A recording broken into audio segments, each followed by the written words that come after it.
The blaring sound of the fire alarm pierced through the peaceful night at the Westwood Grand Hotel, jolting Brent Ziegler from his light sleep. His first thought wasn't for himself, but for his 6-year-old daughter, Lily, who was sleeping in the adjacent bed.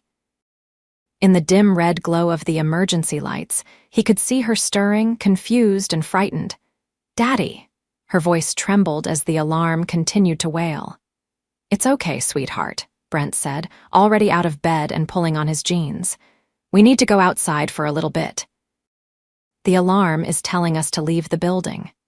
He scooped up his daughter, still in her pink pajamas decorated with unicorns, and grabbed the room key. There was no time for shoes or jackets. The January air in Chicago would be biting, but safety came first. As Brent stepped into the hallway, other hotel guests were emerging from their rooms, some looking annoyed, others frightened. The corridor was filling with a light haze, not thick smoke, but enough to indicate this wasn't a drill. "Hold your breath if it gets smoky, Lily," he instructed, pulling the collar of her pajama top up to cover her nose and mouth. "We're going to be fine." Lily nodded against his shoulder, her small arms tightening around his neck as he moved swiftly toward the stairwell. The elevators were shut down during emergencies, and they were on the 12th floor. It would be a long way down, but Brent's construction work had kept him fit enough for the task. As he pushed open the door to the stairwell, he heard a sound from behind him, a muffled cry of pain. Turning, he saw a woman stumbling out of her room, clearly disoriented. She was elegant even in crisis, wearing silk pajamas, her dark hair falling in waves around her shoulders. But she was limping badly, clutching the doorframe for support. "Are you okay?" Brent called, hesitating at the stairwell door. The woman looked up, pain evident in her expression. "I think I sprained my ankle when I jumped out of bed. You two go ahead." Brent shook his head. "Not a chance." He shifted Lily to his left arm and approached the woman. "We'll help you down." "What's your name?" "Catherine," she replied, looking uncertainly at him and the child in his arms. "Catherine Nichols. But really, I can manage." "I'm Brent, and this is Lily. And no, you can't. Not 12 flights of stairs on a bad ankle." He offered his free arm. "Lean on me, we'll go together." Catherine hesitated for only a second, before nodding gratefully. As she put her weight on his arm, Brent noticed how the simple touch sent an unexpected warmth through him, a warmth that had nothing to do with the potential fire in the building. "Thank you," she said softly, her voice cultured and smooth despite the stress of the situation. The stairwell was crowded with guests making their way down. Brent kept Lily secure in one arm while supporting Catherine with the other. It was slow going, but he maintained a steady pace, occasionally murmuring reassurances to both his daughter and the stranger who depended on him. "You're very strong," Catherine observed as they reached the 8th floor, the strain of helping both of them not showing on Brent's face. He gave a modest shrug. "Construction work keeps you in shape." Lily, who had been quiet until now, looked at Catherine with curious eyes. "Your pajamas are pretty." Catherine smiled warmly at the child. "Thank you, sweetheart. I like your unicorns, too." As they continued their descent, Brent learned that Catherine was in Chicago for a business meeting. She didn't elaborate, and he didn't press for details. His focus was on getting them all safely outside. By the 5th floor, the smoke was thicker, and Catherine was struggling more with each step. Without warning, Brent stopped and made a quick decision. "This isn't working fast enough," he said, and before Catherine could protest, he had shifted Lily to sit on his shoulders and swept Catherine into his arms. "What are you doing?" she gasped, automatically wrapping her arms around his neck. "Getting us out of here faster," he replied simply, beginning to descend the stairs with both of them. The added weight was considerable, but adrenaline and determination kept him moving. Catherine was stunned into silence, torn between embarrassment and genuine relief. No man had carried her since she was a child, and here was this stranger, already burdened with his daughter, taking on her weight as well. They finally reached the ground floor, where firefighters were directing people toward the exits. Outside, the January air hit them like a wall of ice. Brent had forgotten how cold Chicago winters could be. It was a far cry from the mild Tennessee weather they were used to. "Daddy, I'm cold," Lily whimpered from atop his shoulders. Catherine, who was still in Brent's arms, immediately began shrugging out of her silk pajama top, revealing a thin camisole beneath. "Here, wrap this around her," she insisted, handing the garment to Brent. "But you'll freeze," he protested. "I'll be fine. Please, she needs it more." Brent reluctantly accepted the silk top and managed to wrap it around Lily's shoulders. The gesture touched him deeply. This stranger was willing to suffer the cold for his daughter's comfort. Emergency services had set up a triage area where hotel staff were distributing blankets. Brent carried Catherine to a paramedic, who immediately began examining her ankle. "It's probably just a sprain," the paramedic confirmed after a brief assessment, "but you should stay off it for a few days and get it properly checked out." Catherine nodded, then looked up at Brent and Lily with concern. "Are you two okay?" Lily, now wrapped in an emergency blanket as well as Catherine's silk top, nodded bravely. "Daddy carried us both. He's super strong." Brent smiled, smoothing his daughter's hair. "We're fine. How about you?" "Do you have someone here with you?" Catherine shook her head. "I'm traveling alone. It's just a short business trip." The hotel manager approached them, clipboard in hand. "We're getting everyone accounted for. The fire department has contained the small kitchen fire that triggered the alarm. There's minimal damage, but we need to complete safety checks before allowing guests back inside. We're arranging transportation to a sister hotel for the night." Brent frowned. "Will our belongings be safe?" "Yes, sir. Security will remain on site, and you'll be able to retrieve your things tomorrow morning." As the manager moved on to the next group of guests, Brent realized he was still standing very close to Catherine. There was something about her, a quiet dignity, an innate kindness that drew him to her. "So, what brings you to Chicago in January?" he asked, trying to distract them both from the cold. Catherine hesitated. "Business meetings, boring corporate stuff."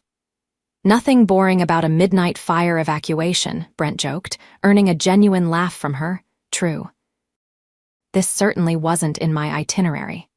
She looked at Lily, who was starting to doze against her father's shoulder despite the commotion. "What about you two?" Brent's expression softened. "We're here because Lily won a national art competition for kids. The award ceremony is tomorrow." "Really?" Catherine looked impressed. "That's wonderful. Congratulations, Lily." The child mumbled a sleepy thank you without opening her eyes. "She's been drawing since she could hold a crayon," Brent said proudly. "Her art teacher entered her painting in the contest without telling us. The prize includes a scholarship fund for her education. It's a big deal for us."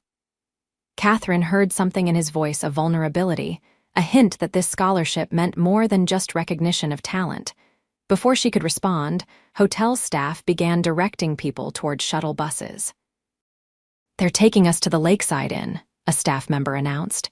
"Please stay together and board in an orderly fashion." As they moved toward the buses, Brent realized Catherine was still struggling to walk. "May I?" he asked, gesturing to offer his support again. She nodded gratefully, leaning against him as they made their way to the vehicle. On the short ride to the replacement hotel, Lily finally succumbed to sleep, her head resting in her father's lap. Catherine watched them, noticing how Brent's rough, work-worn hands gently stroked his daughter's hair. "You're a wonderful father," she said quietly. He looked up, surprised by the compliment. "I try to be. It's just been the two of us since she was 3. Catherine wanted to ask more, but sensed his reluctance to elaborate. Instead, she found herself sharing more than she had intended. "I never had that," she admitted. "My father was always working. Important meetings, business trips, I barely saw him." "I'm sorry," Brent said, and the genuine empathy in his voice made Catherine feel unexpectedly vulnerable. At the Lakeside Inn, the staff had prepared emergency toiletry kits and T-shirts for the displaced guests. Catherine insisted on getting her own room, despite Brent's concern about her ankle. "I'll be fine," she assured him. "But perhaps we could meet for breakfast." I'd love to hear more about Lily's art. Brent's smile lit up his tired face. We'd like that. They exchanged room numbers, and as Catherine limped away with the assistance of a hotel employee, Brent felt a strange reluctance to see her go. He had just met this woman during a fire alarm, yet somehow it felt like the beginning of something significant. The next morning, Brent woke early, as was his habit from years of construction work. Lily was still sound asleep, curled up in the queen-sized bed they shared. He took advantage of the quiet moment to shower and shave, realizing with amusement that he was putting more effort into his appearance than usual. At 7:30, there was a soft knock at their door. Brent opened it to find Catherine standing there, looking transformed. Gone were the silk pajamas, replaced by an elegant pantsuit that somehow managed to look both professional and feminine. Her dark hair was pulled back into a neat chignon, and subtle makeup enhanced her features. "Good morning," she said with a smile. "I hope I'm not too early." "Not at all," Brent replied, suddenly conscious of his simple jeans and button-down shirt. "Lily's just waking up." "Come in." Catherine entered the room, moving carefully but without the pronounced limp of the night before. "The hotel doctor wrapped my ankle this morning. It's much better." Lily sat up in bed, rubbing her eyes. When she spotted Catherine, her face brightened. "You're the lady with the pretty pajamas," Catherine laughed, a warm, melodic sound that seemed to fill the room. "That's me. I hear you're quite the artist, Lily." The little girl nodded eagerly. "I painted a picture of our home in Tennessee. It has trees and mountains and our little house." "I'd love to see it sometime," Catherine said, sitting on the edge of the bed. As Lily chatted animatedly about her artwork, Brent observed the easy way Catherine engaged with his daughter. There was no condescension, no talking down to her. She listened to Lily as if the child's words were important, asking thoughtful questions that showed genuine interest. After Lily was dressed, they headed down to the hotel restaurant for breakfast. Catherine insisted on treating them, waving away Brent's protests. "Please, let me thank you properly for helping me last night," she said. "It's the least I can do." Over breakfast, Brent learned that Catherine was 34, just 2 years younger than himself. She had grown up in Boston, loved classical music, and had a weakness for chocolate croissants. What she didn't mention was the nature of her business in Chicago, and Brent didn't ask, assuming it was something corporate and likely uninteresting. "So, what time is Lily's award ceremony?"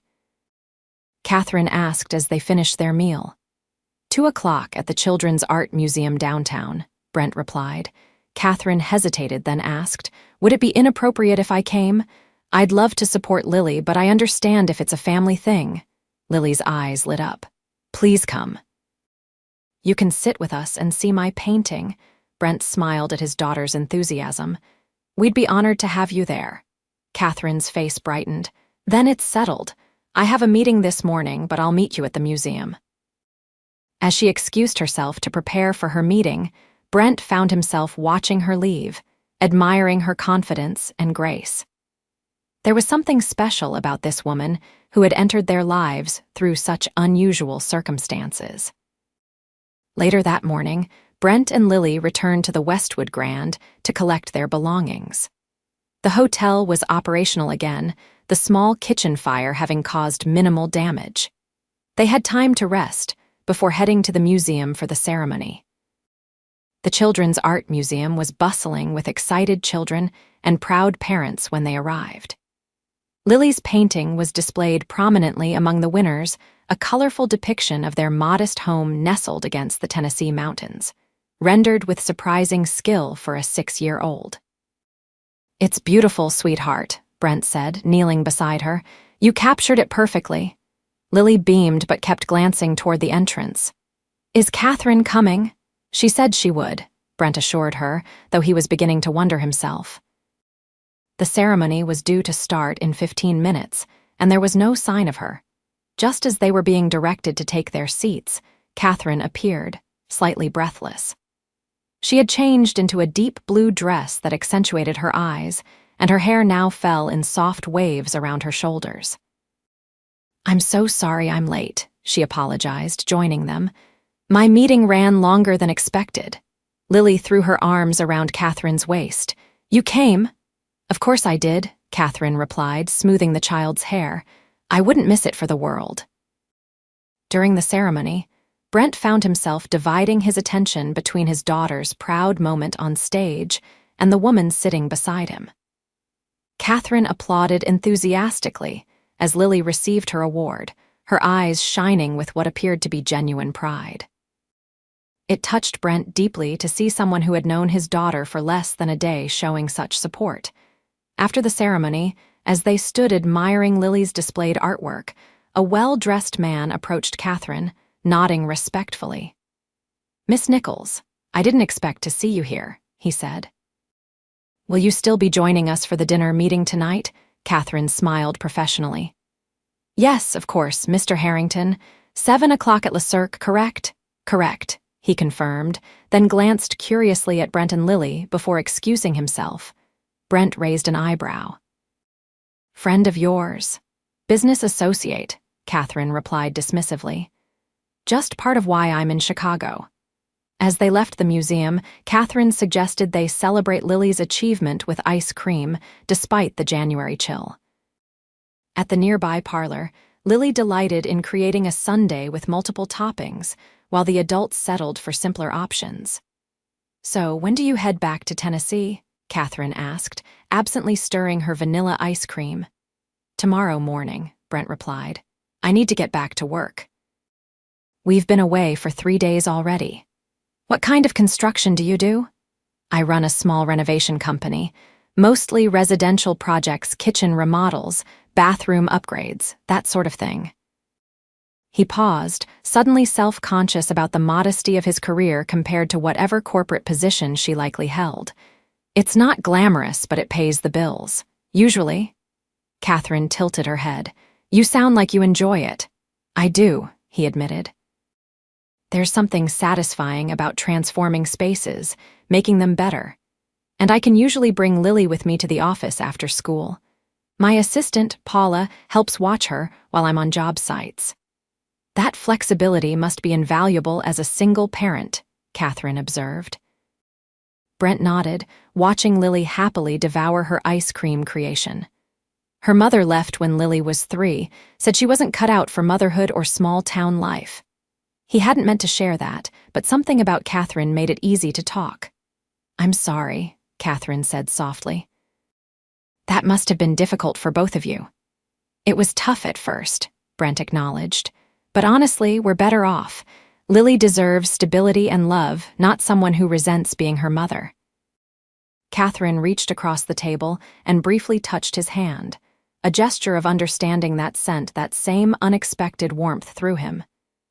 You've given her that stability. It's evident in how confident and happy she is. Their eyes met, and for a moment, Brent felt a connection that transcended their brief acquaintance. Then Lily interrupted with a chocolate-covered grin, breaking the spell. Daddy, can Catherine come visit us in Tennessee? The question caught both adults off guard. Brent stammered. Lily, Catherine is a busy person with her own life. She probably doesn't have time to. I'd love to sometime, Catherine interjected, surprising herself with the sincerity of her response.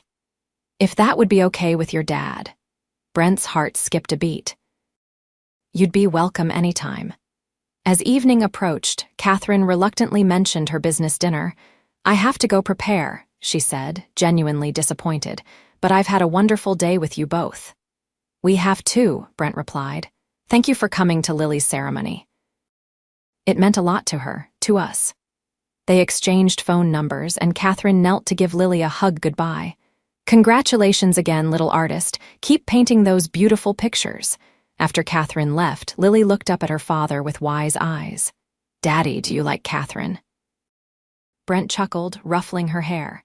Yes, I do. She's very nice. No, Lily insisted. I mean, do you like her, like when Prince Charming likes the princess? Brent felt his cheeks warm. It's not that simple, sweetheart. Grown-up relationships are complicated. Why? Lily persisted. She's pretty and kind, and she gave me her pajama top when I was cold. Out of the mouths of babes, Brent thought, His daughter had a point. There was something special about Catherine Nichols, something that had caught his attention from the moment he'd seen her in that smoke-filled hallway. That evening, as Brent was tucking Lily into bed, his phone buzzed with a text message from Catherine. Had to step out of my dinner meeting to say thank you again for today. Meeting you both has been the highlight of my trip. Safe travels tomorrow. Brent smiled, typing back. The pleasure was ours. Let us know if you're ever in Tennessee. He didn't expect a response, assuming she'd returned to her dinner. But moments later, his phone buzzed again. I might take you up on that. Would it be okay if I called you sometime? His heart raced as he replied. I'd like that very much. As he set his phone down, Brent realized he knew very little about this woman who had so quickly captured his attention and possibly his heart. Yet somehow, that didn't matter. There was something genuine about her, something that resonated with him in a way no one had since long before his marriage had failed. The following morning, as Brent and Lily were preparing to check out of the hotel, the desk clerk handed him an envelope. This was left for you, Mr. Ziegler. Inside was a handwritten note from Catherine. Dear Brent and Lily, I'm sorry I couldn't say goodbye in person. Early meetings called. Thank you for making what should have been a routine business trip into something special. Lily, I've enclosed something for your next masterpiece. Brent, I meant what I said about calling. Until then, Catherine. Also in the envelope was a gift certificate to a high-end art supply store made out to Lily Ziegler. Look, Daddy, Lily exclaimed. I can get real paints like the grown-up artists. Brent smiled, touched by Catherine's thoughtfulness. As they headed to the airport, he found himself looking forward to her call more than he would have thought possible after knowing someone for just 2 days. Back in Tennessee, life resumed its normal rhythm. Brent threw himself into his work, trying not to check his phone too often for messages from Catherine. After a week with no contact, he began to wonder if their connection had been one-sided, a product of unusual circumstances rather than genuine attraction. Then, on a rainy Tuesday evening as he was reviewing project quotes at his kitchen table, his phone rang with an unknown number. Hello, he answered cautiously. Brent, it's Catherine. Her voice sounded slightly nervous. Is this a good time? Relief and pleasure washed over him. It's a great time. How are you? Busy, she admitted. I just got back from a business trip to London, but I've been thinking about you and Lily a lot.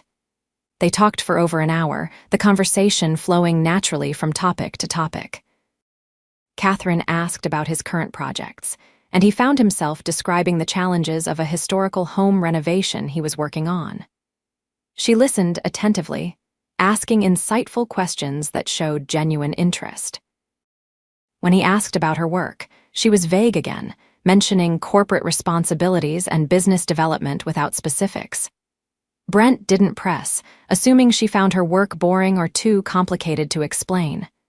Can I talk to Lily? Catherine asked eventually, if she's still awake. Lily was delighted to speak with the lady from the fire alarm, as she called Catherine. She chatted enthusiastically about her new art supplies and the painting she was working on for school. Over the next few weeks, their calls became regular, sometimes brief check-ins. Other times lengthy conversations that stretched late into the night after Lily was asleep. Catherine shared stories from her childhood, her love of sailing, her dream of someday opening a bakery despite having limited cooking skills. Brent told her about his journey from construction worker to small business owner, his struggles and triumphs as a single father, his hope to someday build his own house on a piece of land he'd bought years ago. What he didn't share was how much he'd begun to look forward to her calls, how her voice had become a comfort at the end of long days. It seemed too soon, too unlikely given the distance between them and the differences in their lives. Then, a month after their meeting in Chicago, Catherine called with unexpected news. I have to come to Nashville for business next week, she said. It's only about an hour from you, right? About that, Brent confirmed, his pulse quickening. How long will you be there? 3 days. I was hoping, Maybe I could drive out to see you and Lily one evening, or you could come to Nashville for dinner. We'd love that, Brent said without hesitation. Lily's been asking when she'll see you again. Only Lily, Catherine teased, a smile evident in her voice.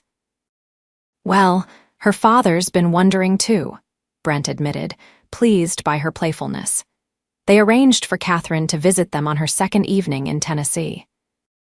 As the day approached, Brent found himself uncharacteristically nervous, cleaning their modest home thoroughly and even buying new shirts for both himself and Lily.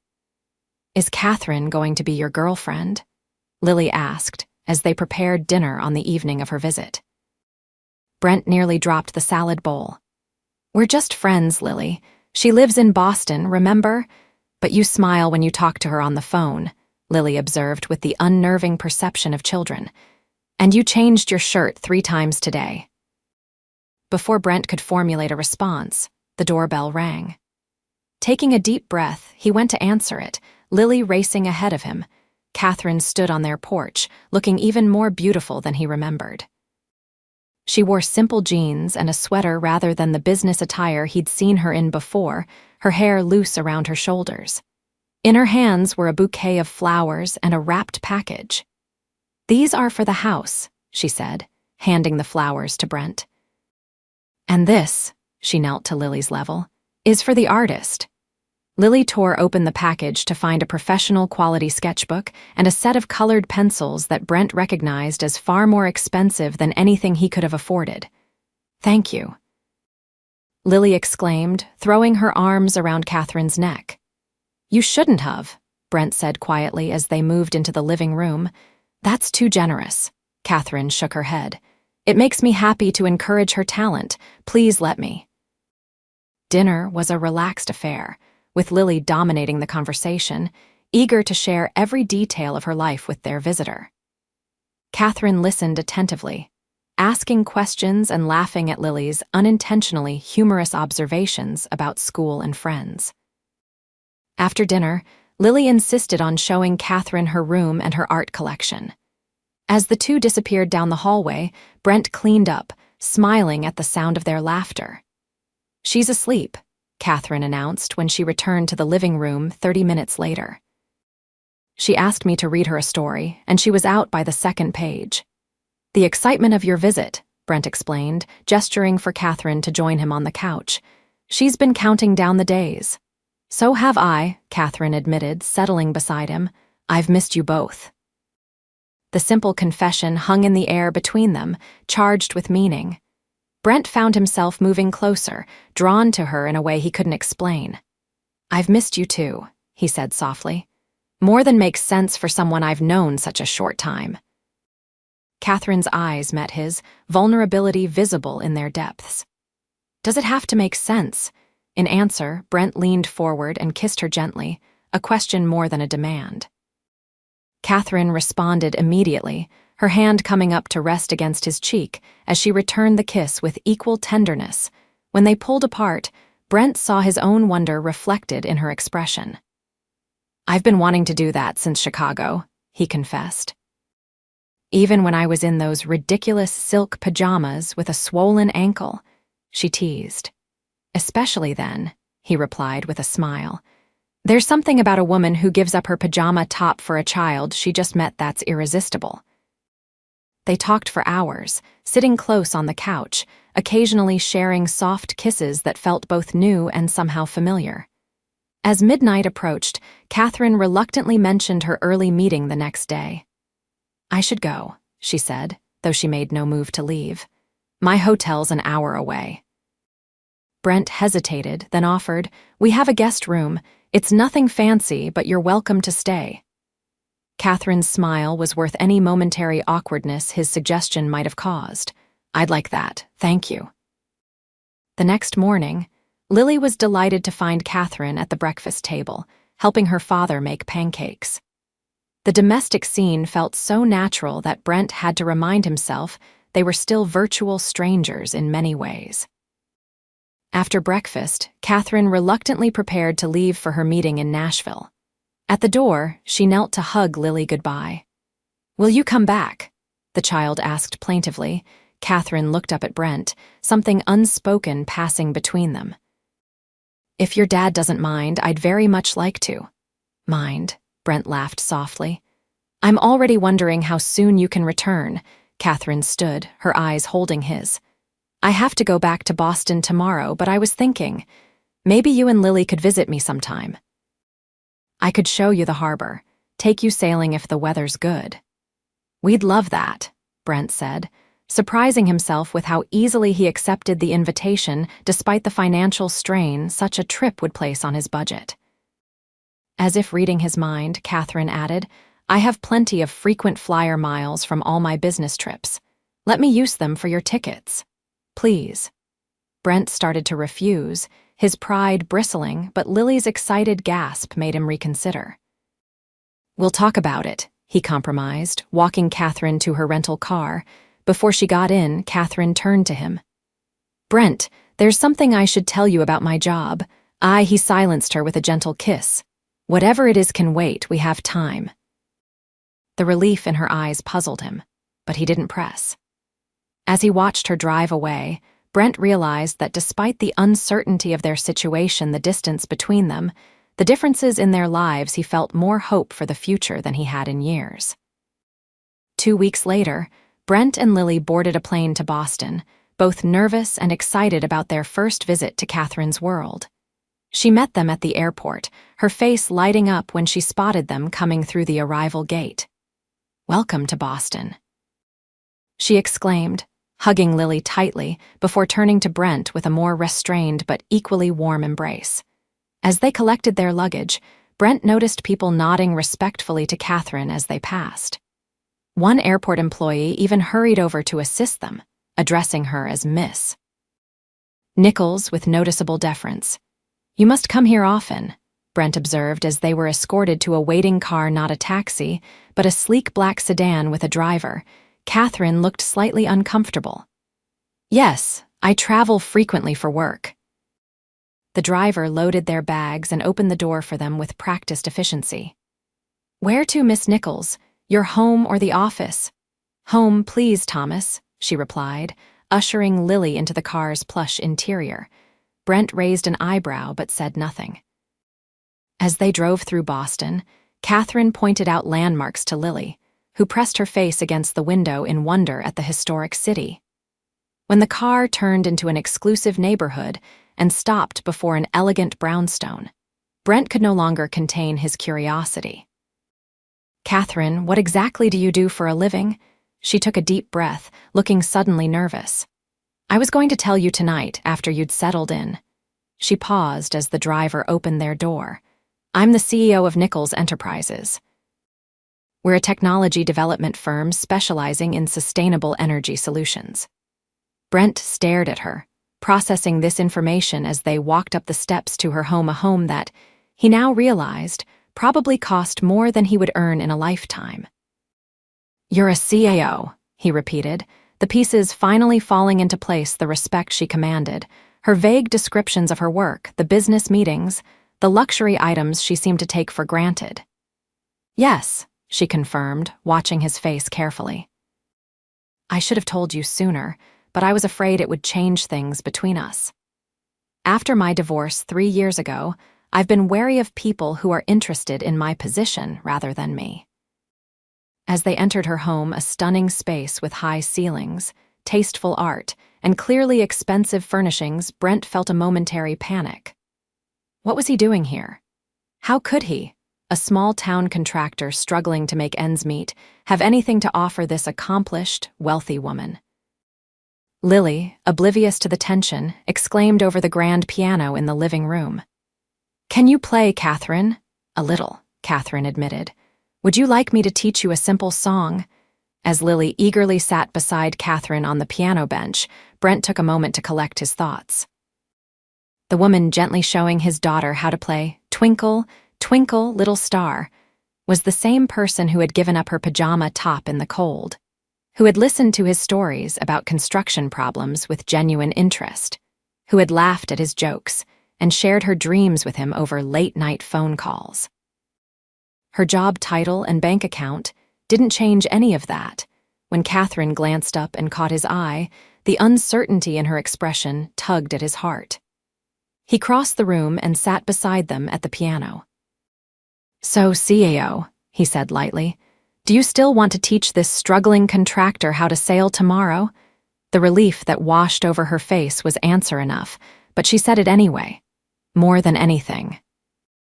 Later that night, after Lily had been tucked into the guest room bed, Catherine and Brent sat in her living room, talking about the revelation. "I was afraid you'd feel deceived," she admitted, curled beside him on the sofa. "Or intimidated." "I won't pretend it isn't a lot to process," Brent said honestly. "And yes, there's a part of me wondering what you see in someone like me." Catherine took his hand, her eyes serious. "When that fire alarm went off, you didn't hesitate to help a stranger, even though you already had your daughter to protect. You carried both of us down 12 flights of stairs without complaint. That kind of strength, not just physical, but of character, is rare, Brent." She moved closer, her voice softening. "And then I got to know you, to see how you've built a life for Lily with such love and dedication, how you take pride in your work even when it's difficult. How could I not fall for you?" The word fall hung between them, neither having explicitly expressed the depth of their feelings until now. "You're falling for me?" Brent asked, his voice rough with emotion. Catherine nodded, vulnerable despite her powerful position in the business world. "I am. Is that okay?"